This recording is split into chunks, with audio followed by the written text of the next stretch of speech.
Olá, boa noite a todos. Eu sou Karina Bonfiglioli, sou assistente do Hospital das Clínicas, da Faculdade de Medicina da USP, sou assistente dos ambulatórios de artrite reumatoide, também de procedimentos de ultrassonografia.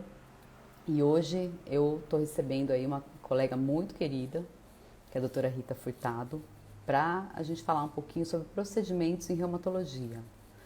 Essa área de procedimentos é uma área que vem ganhando mais espaço dentro da reumatologia, né? Não se resume mais a procedimentos, a infiltrações somente, né? Então, é uma área mais, que está cada vez mais se especializando também em terapias de ondas de choque, infiltrações de outras substâncias, não somente corticoides. Eu vou chamar então a doutora Rita para estar aqui com a gente.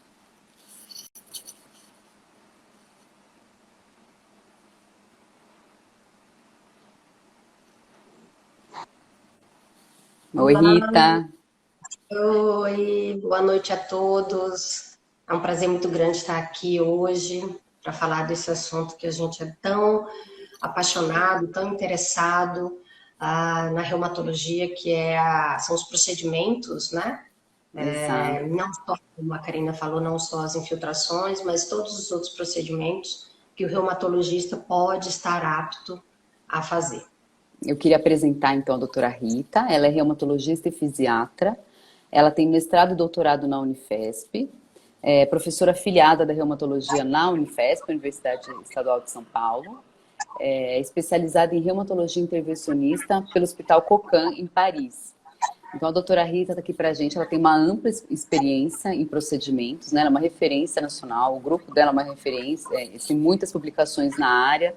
Por isso que a Sociedade Paulista convidou ela para participar aqui desse bate-papo, né? E lembrando que vocês podem mandar perguntas pelo chat, né? Que na medida do possível e dentro do tempo vão ser respondidas. E eu queria começar perguntando para a Rita, pedindo para a Rita fazer um overview, né? Fazer para a gente um resumo do que a gente tem hoje disponível em termos de procedimento, né? Como eu já citei no começo, a gente não faz mais só infiltração, tem outras coisas que o reumatologista pode fazer, que está dentro da área de atuação. Eu queria que você fizesse para a gente aí, desse uma geral em como está esse cenário hoje, Rita, e quais são os procedimentos que a gente tem disponíveis e quais as indicações principais, por favor. Então, na verdade, eu sempre falo isso nas minhas aulas, a gente quando vai fazer reumato, né, a gente se apaixona pela autoimunidade, né? Então, pelo lúpus, pelas vasculites. E aí depois quando a gente vira reumato e vai para a vida, vai para o consultório, a gente percebe que a reumato não é só autoimunidade, né? Tem milhões de outras interfaces que o reumatologista pode abarcar. E eu sempre falo que o reumato é, por excelência, o clínico do aparelho locomotor. A gente tem que ocupar esse lugar, porque é a gente que tem a maior condição de ocupá-lo. Então, na reumato intervencionista, ou nos procedimentos em reumatologia, a gente tem as infiltrações às cegas, as infiltrações guiadas por imagem, ou seja, ultrassom, radioscopia, as biópsias, né? Biópsia de glândula salivar, biópsia sinovial, biópsia óssea, as lavagens articulares, a aponeurotomia para doença de Dupuytren, as infiltrações peridurais com corticoide.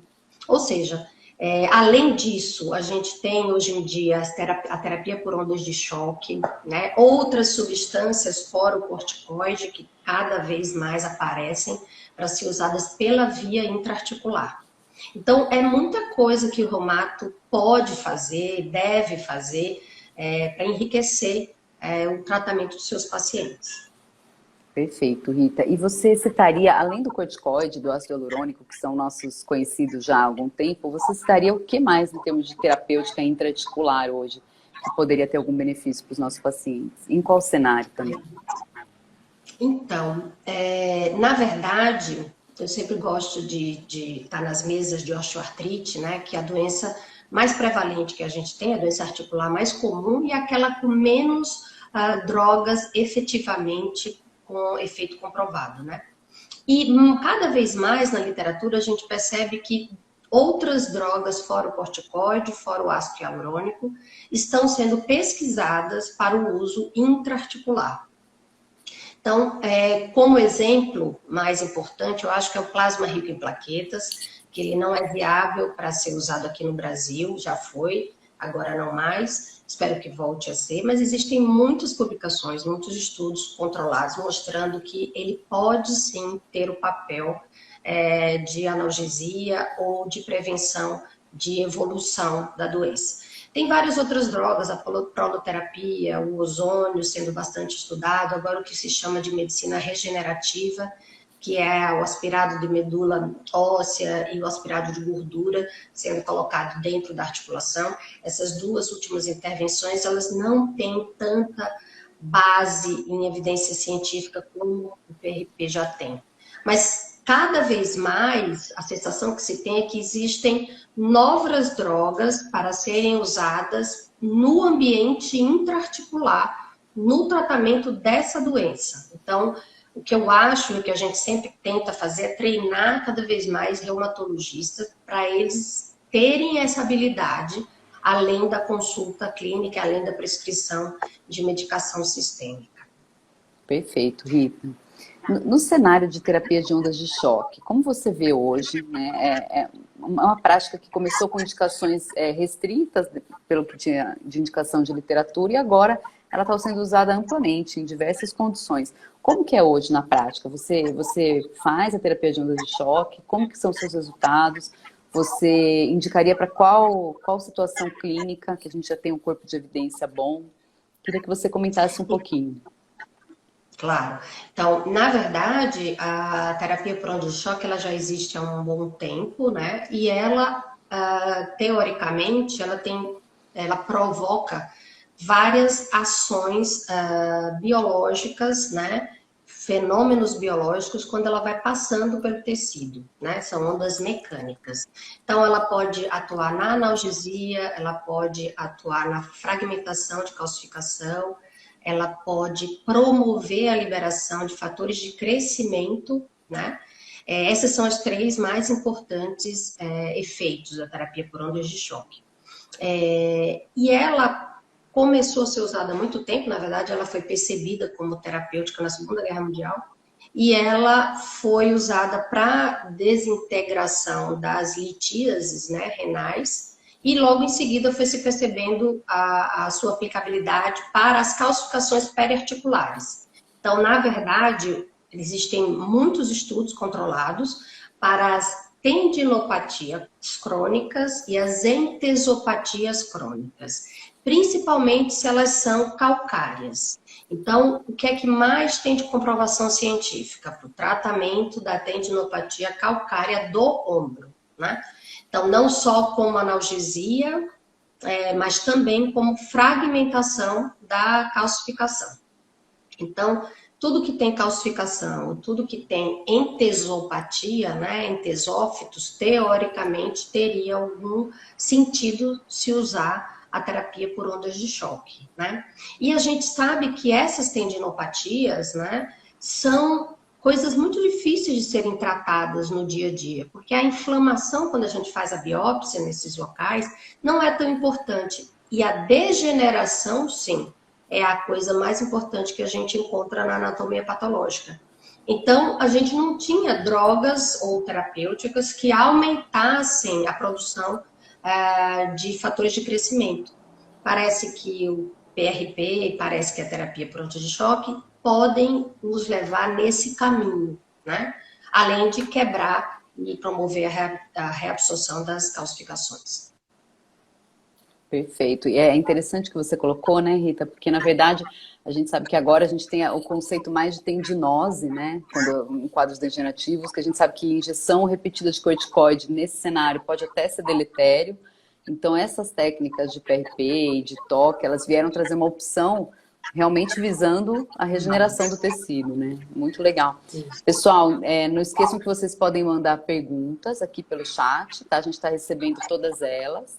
Essa live ela vai ficar gravada e vai ficar disponível aqui na página da Sociedade Paulista, tá? É super bacana vocês participarem com as perguntas que a gente vai responder aqui ao vivo, tá? Então, eu queria colocar também um outro aspecto que eu acho bacana na nossa prática, que eu acho que trouxe um incremento para o procedimento, né, Rita, que é a utilização do ultrassom. Então, dentro disso que a gente discutiu até para diferenciar condições mais degenerativas, de condições mais inflamatórias, o ultrassom ele veio trazer, né, informações super relevantes aí para a gente à beira-leito. E na tua experiência, assim, você acha que o ultrassom ele é mais interessante em determinadas situações? Como é que você trabalha com o ultrassom no seu dia a dia? A gente trabalha com ultrassom, acho que desde 2002, foi quando a gente começou a se interessar por essa área.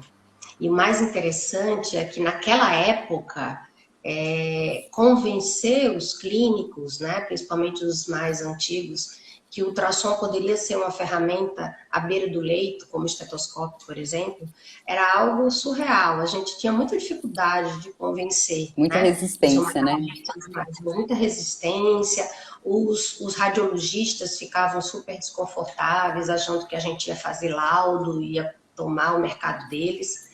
E aí eu me lembro que lá no começo, quando a gente começou a ter aulas com o pessoal do EULAR, eu lembro deles falando assim, esse local onde o clínico que faz ultrassom está, ou vai poder estar, ele não está ocupado por ninguém. Exato. Ele não está ocupado por um radiologista. E isso ficou na minha cabeça, e hoje em dia, quando eu dou aula para os meus residentes e para os meus pós-graduandos, principalmente os residentes, eles falam assim, por que a senhora está falando sobre isso, doutora? A gente joga um ultrassom o tempo inteiro, a gente faz isso o tempo inteiro, eu não estou entendendo. Tão feliz a primeira vez que eu escutei isso, como se não, eu não preciso falar mais, então, graças a Deus, né? Porque é um instrumento muito interessante, né? E o ultrassom ajuda na clínica, que ajuda no ultrassom, que ajuda na clínica, um círculo, né? Uhum. Então, além de ser uma extensão do exame físico, né, à beira do leito, o ultrassom nos ajuda muito em todas as doenças, né, reumatológicas. Ele começou a se destacar muito na detecção de sinovite subclínica e no Power Doppler na artrite reumatoide, né? Mas depois, hoje em dia, a gente usa em todas as doenças reumatológicas, mesmo na osteoartrite, né? Para pesquisar a sinovite subclínica, para quantificar a agressividade dessa sinovite, para dar diagnóstico precoce, né, de uma osteoartrite, por exemplo, precoce, ou uma artrite que a gente pensa que é uma artrite inicial, que ainda não tem erosão, e aí ele mostra a erosão subradiológica, e para guiar N procedimentos, né, procedimentos periarticulares, procedimentos intraarticulares.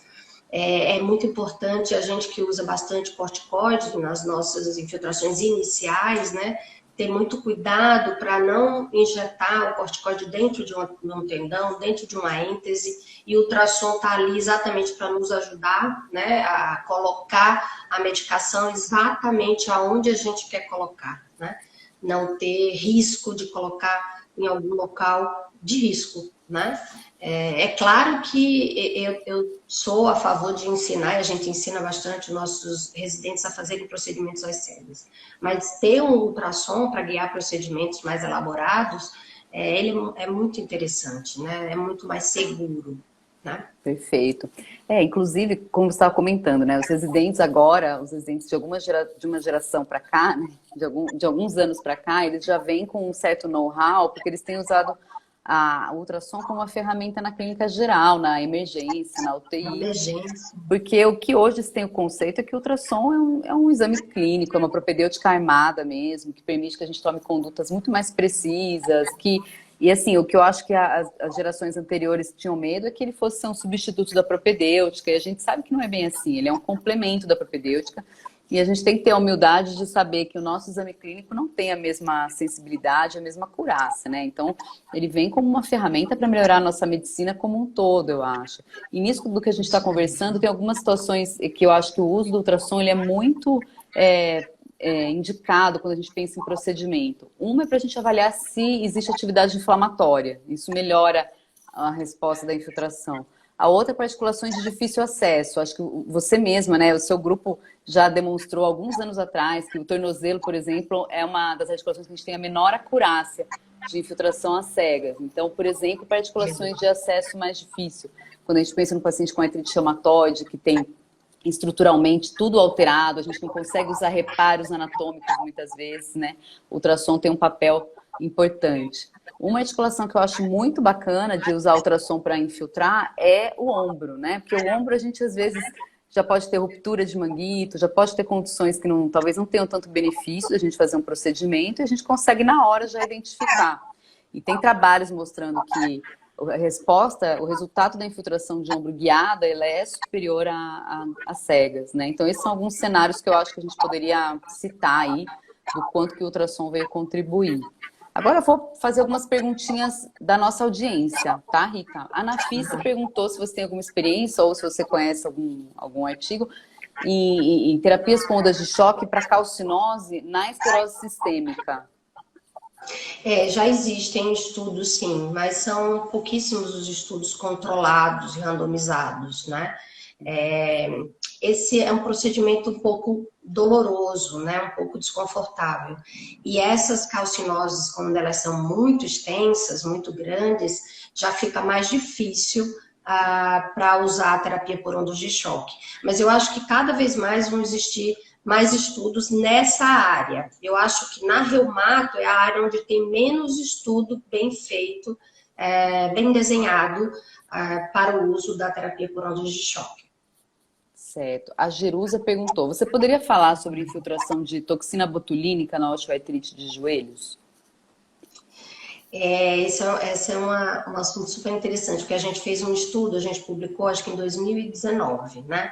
A gente tem muitos estudos com hexacetonídeo de triancinolona, né? Uso intraarticular. E um deles foi exatamente comparando a toxina botulínica intraarticular versus a triancinolona versus a solução salina.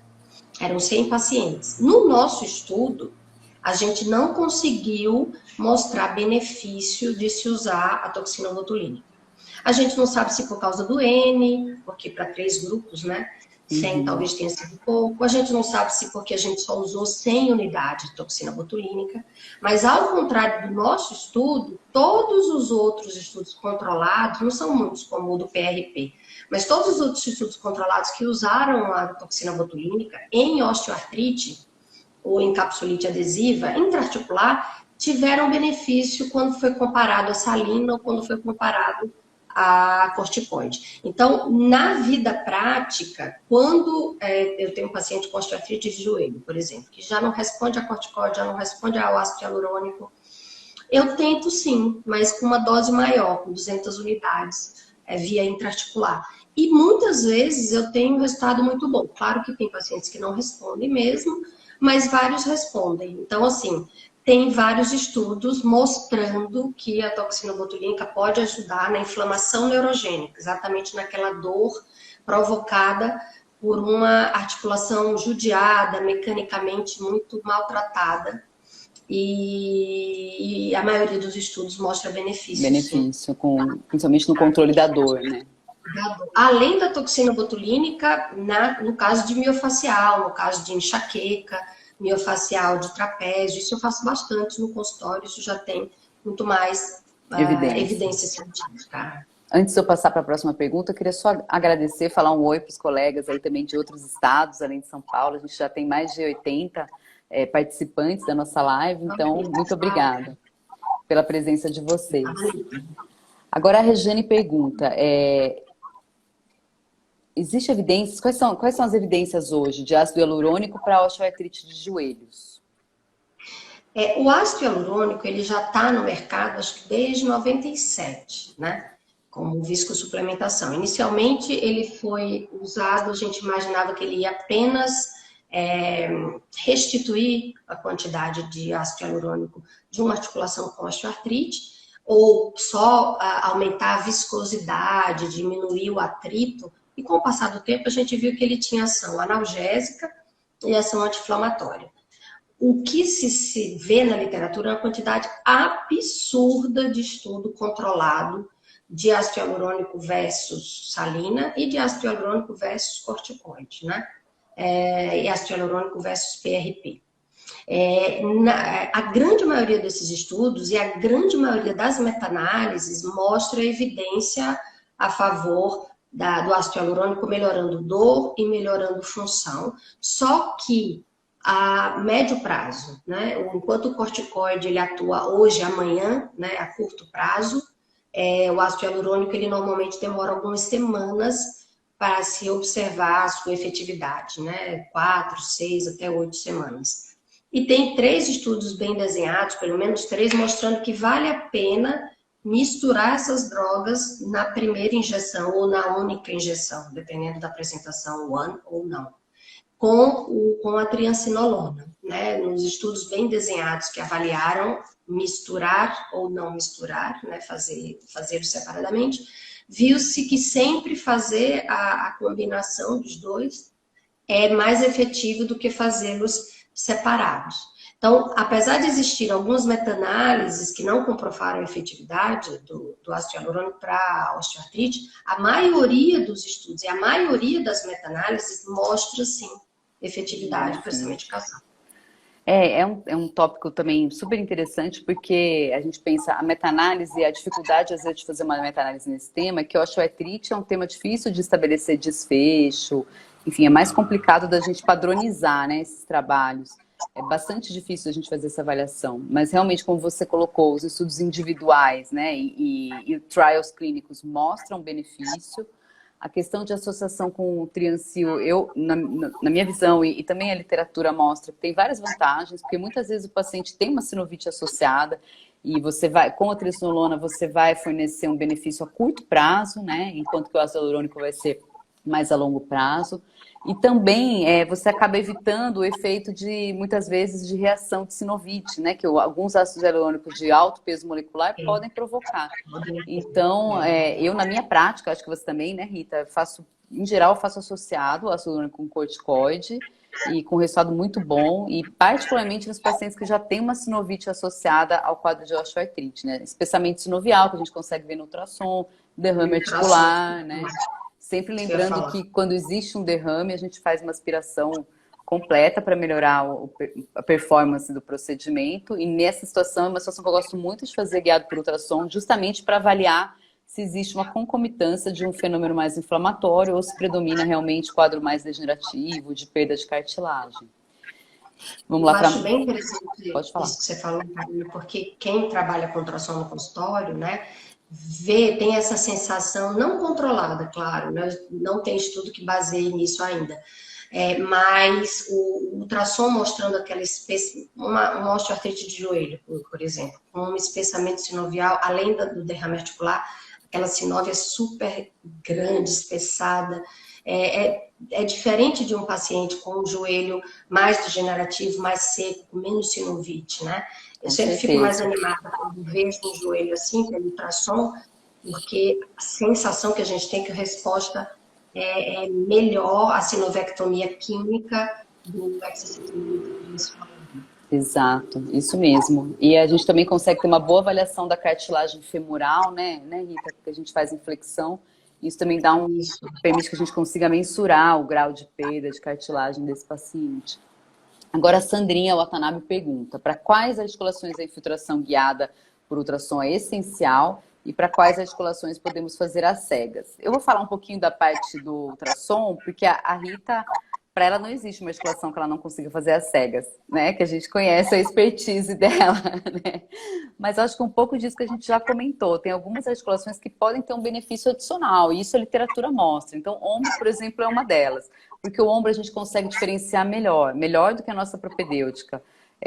Qual é o acometimento tendíneo específico, se existe um grau de acometimento glenumeral, uma artrose com derrame articular. A gente já consegue avaliar tudo isso em tempo real e consegue focar onde a gente acha que vai ter o maior benefício para aquele paciente, né? Então, o ombro eu acho que é muito interessante.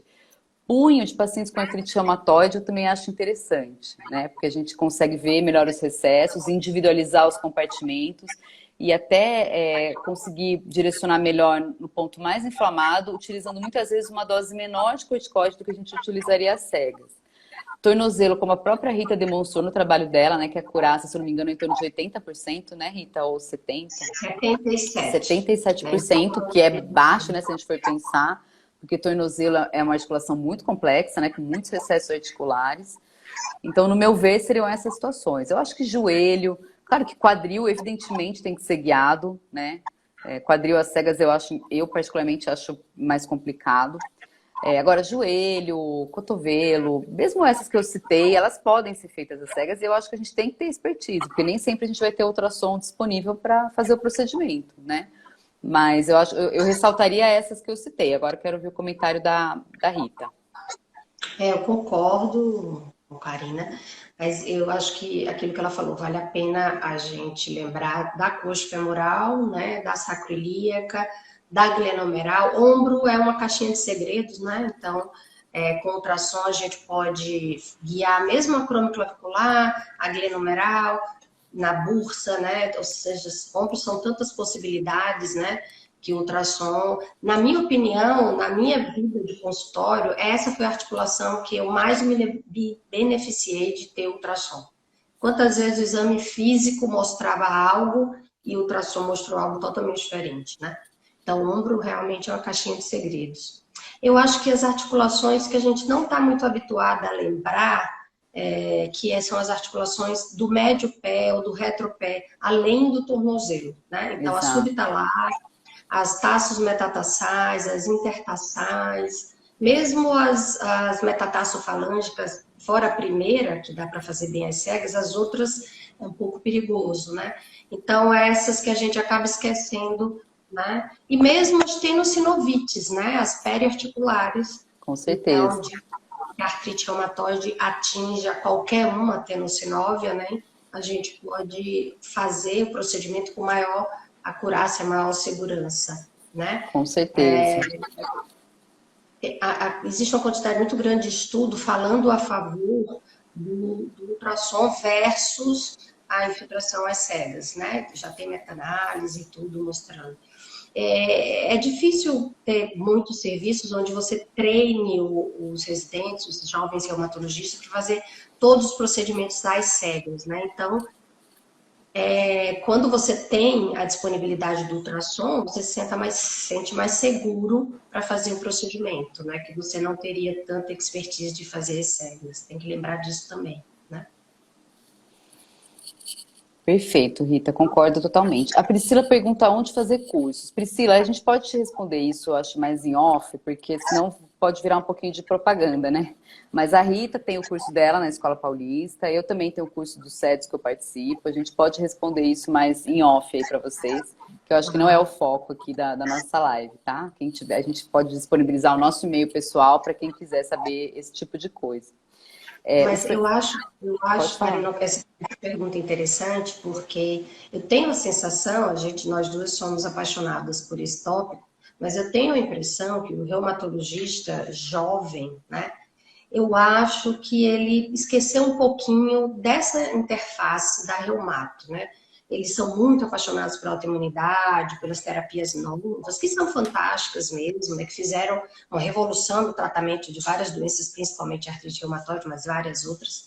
Mas eu acho que esquecer essa faceta, né? Esquecer procedimentos na reumato, eu acho que é perder uma parte muito importante da especialidade, né? Aí eu fiz formação em reumato intervencionista na França e eles são obcecados, né, por isso, né, pela articulação como um órgão, né, e a terapia local, né, sendo realmente um grande diferencial para o reumatologista que sabe, né, fazer esses procedimentos. Quantas vezes todos nós vemos pacientes em uso de terapia imunobiológica com uma, duas Com articulações com certeza. sinovite refratária, e aí se você não sabe abordar aquela articulação, você vai mudar de imunobiológico, trocar de imunobiológico, enquanto que se você tem esse expertise, você consegue resolver o problema infiltrando uma ou duas articulações, por exemplo. E eu acho que realmente tem menos curso do que deveria ter, né? A Uhum. gente se esforça bastante, mas eu acho que deveria ter mais para poder acolher todas essas pessoas que têm esse interesse. Quando a pandemia melhorar, eu acho que a gente vai mexer nisso Agora o aí. Marcelo acabou de comentar aqui na nossa live que ele quer fazer um curso da SPR de procedimento. Bom, eu e a Rita estamos aqui à disposição, né, Rita? Claro. Mas eu queria lembrar também que não em termos de procedimento, mas para quem tiver interesse em ultrassom, a Sociedade Brasileira agora já está organizando cursos anuais no modelo dos cursos do EULAR, tá? Não é voltado para procedimento, mas para quem tiver interesse por ultrassom, né, que é um primeiro passo para fazer procedimento guiado, a gente vai ter cursos anuais, né? A partir do ano passado já começaram, tá? Vamos lá para as perguntas. Então, o Fernando pergunta: qual o motivo de no Brasil ser proibida a infiltração com plasma rico em plaquetas? Nossa, menina, essa é uma pergunta capciosa, viu? Acho que os ortopedistas saberiam responder melhor. Bom, na verdade, isso aconteceu, acho que a partir de 2015, por aí. E a gente imagina que seja por uma questão de mercado, né?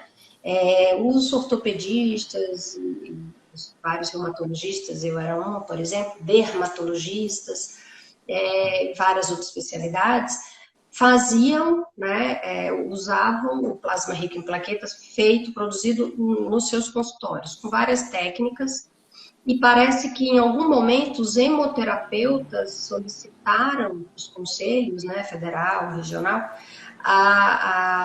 essa ferramenta, já que a manipulação era de sangue, eles acharam que aparentemente não se poderia ser manipulado esse sangue tão frequentemente, em tantos lugares, como estava sendo feito. Então, a partir daí, aparentemente, os hemoterapeutas podem fazer esse tipo de manipulação e os outros não, né?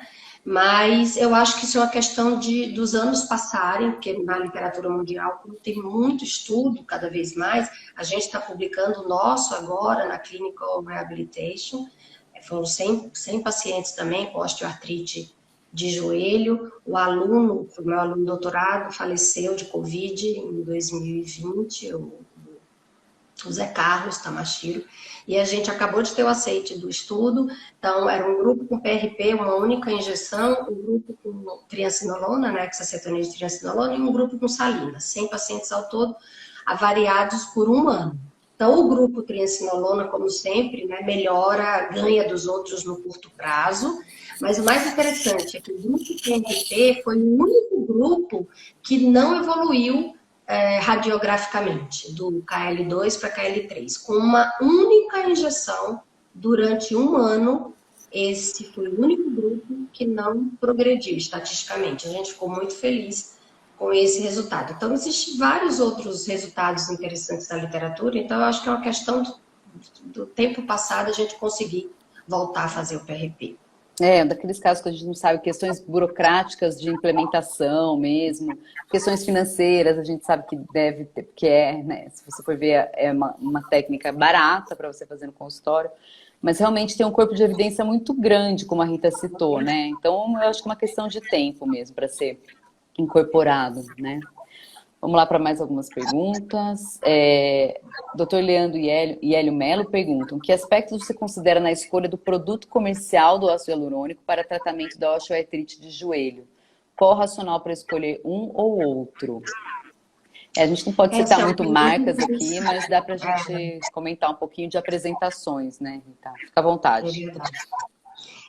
Tem muito estudo, né, na literatura comparando baixo peso, alto peso, algumas drogas que têm baixo peso e alto peso ao mesmo tempo, né? Eu acho interessante picar menos o paciente, sempre vou achar, né? Então, isso faz com que eu prefira, mas é uma preferência pessoal, claro, aplicações que são aplicações one, ou que possam ser encarados como aplicação one. Ou até, em vez de... Mas isso não é baseado em evidência, tá, gente? É só uma preferência. Ou então, pegar 3 ampolas que seriam feitas uma vez, e fazer todas de uma vez só, transformando aquelas 3 vezes numa aplicação one. Mas existem várias outras variáveis envolvidas, né? Como a gente falou, o peso molecular, a questão de custo, né? A questão de como é fermentada a droga, dependendo da sensibilidade de cada um. Então, pessoas que têm alergia a determinadas substâncias não vão poder usar algumas drogas, enquanto vão poder usar outras, né? Tem algumas drogas que têm um açúcar, né, que teoricamente puxa um pouco mais de líquido para dentro da articulação, então isso pode ser um racional interessante. O que é que você acha, Karine? Você gostaria de falar mais alguma coisa nesse Não, aspecto? basicamente é isso. O que você colocou dessas drogas que vêm com açúcar associado, elas têm a propaganda, entre aspas, de não precisar de corticoide junto. Mas na prática a gente acaba fazendo, né? Porque a gente está procurando Eu outras. sempre faço corticoide, Porque né? assim, é diferente, eu acho, a visão do ortopedista e do reumato, né? A gente tem muita doença inflamatória ou degenerativa com muita inflamação, né? A gente não trabalha com aquela medicina esportiva que a gente está muito preocupado em poupar corticoide, assim, né? Quer dizer, trabalha também. Normalmente, onde eu trabalho é uma clínica de medicina esportiva, então vira e mexe eu pego um paciente só com uma condropatia para fazer um ácido hialurônico e faço sem corticoide, mas no paciente reumatológico, acho que a gente não tem tanto isso. Então, eu concordo com você, eu prefiro as apresentações one, e já, apesar de não ter isso não ser uma recomendação, os ortopedistas também já fazem mais de uma ampola por aplicação, como você falou, né? Que antes a gente fazia uma em cada semana, já pode fazer, teoricamente, né? Já poderia fazer elas juntas, que já é uma prática difundida, embora não seja publicado ainda que eu saiba, né? E acho que nesse sentido, tem algumas drogas também que são apresentadas para você usar uma ampola para osteoartrite leve, duas ampolas para moderada, três grave, né? Tem vários tipos de fármacos aí com diferentes indicações e doses, né? Mas eu concordo com você que picar menos é melhor. A gente já está se aproximando do tempo limite da live, então agora vamos tentar responder essas próximas bem rapidinhas, né? Faltam 5 minutos para a gente encerrar a nossa live. Perguntaram aqui sobre capilaroscopia, mas realmente não é o foco hoje. A gente pode fazer uma parte 2 de procedimentos, daí incluir capilar ou outras coisas também que poderiam entrar. Né? A Sula está perguntando sobre experiência em sacroiliaca. Eu faço no consultório, eu acho que é bem bacana, é interessante. Pode comentar, Rita. Sua experiência é maior que a minha. Muita sacroiliaca guiada por ultrassom no consultório também. Dá para a gente identificar bem e fazer. Eu não uso ultrassom basicamente em facetas interapofisárias, que eu uso escopia, ou naquele quadril, naquela coxa femoral de uma pessoa muito gordinha, que a gente tenha muita dificuldade de enxergar a cabeça femoral. Isso foram raríssimas as vezes, né? Então, escopia eu uso bastante para faceta, para interapofisária. Perfeito. O Marcelo Pinheiro pergunta de infiltração de gatilho e de Dupuytren, né? Acho que gatilho, eu acho que é uma das infiltrações que eu vejo maior resposta clínica, assim, na prática. Eu acho que é bem bacana. E eu gosto de fazer guiado, porque eu já infiltro peripolia. Você quer comentar, Rita, desses dois? Eu concordo também. Eu gosto muito de fazer gatilho guiada por ultrassom, né? E exatamente, a gente consegue colocar uma maior acurácia dentro da bainha sinovial, próximo da polia. E a aponeurotomia de doença de Dupuytren, né, que eu aprendi a fazer com a pessoa lá na França, com o Le Rousiot, o cara que criou a técnica, um velhinho fofo, e que ensinava pra gente do mundo todo. E a gente consegue fazer com agulha de insulina, com anestesia local, no consultório, né? Então é uma técnica demorada, mas muito interessante de ser feita. Muito legal. Essa eu não tenho experiência, Rita. Você vai me ensinar, então.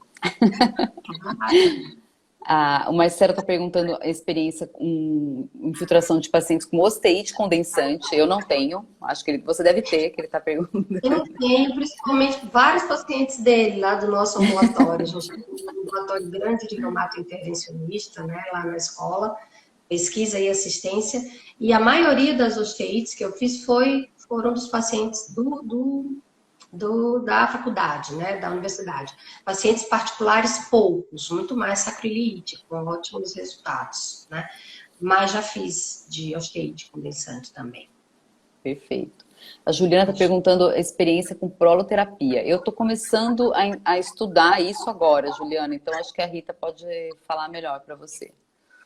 Eu não tenho experiência quase nenhuma da prática clínica nem de estudo, né? Agora tem vários estudos controlados na literatura, a maioria versus salina, versus ácido hialurônico, versus ozônio, poucos versus corticoide. A gente está pensando em fazer um na escola de osteoartrite, né? Eu acho que é uma possibilidade a mais. Os resultados da literatura não são ruins, né?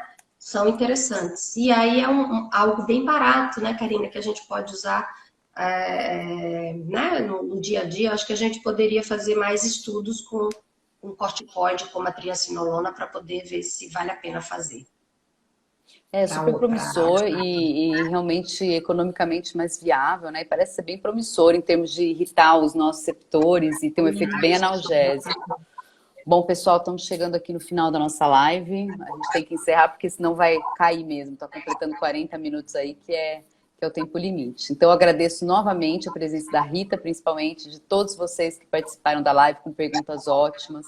Reforçando que essa live vai ficar disponível aqui na nosso Instagram, Reumatologia SP. E esperamos, já que teve bastante interesse, né, tem algumas perguntas que ficaram, né? A gente pode até pensar em fazer uma parte 2 aí mais para frente, que realmente eu acho que é um tema que gera muito interesse, né? Uma coisa que está mudando e que a gente quer atrair cada vez mais egressos aí e quem já pratica reumatologia para esses procedimentos, porque realmente o resultado clínico é muito bacana na maioria dos casos. Então, muito obrigada, boa noite a todos. E Obrigada vocês podem mandar direct para o Reumatologia SP, se tiverem alguma pergunta mais direcionada para a Rita e para mim, que elas vão ser respondidas, a gente vai receber. Tá bom? Um beijão, ótima noite a todos. Foi um prazer.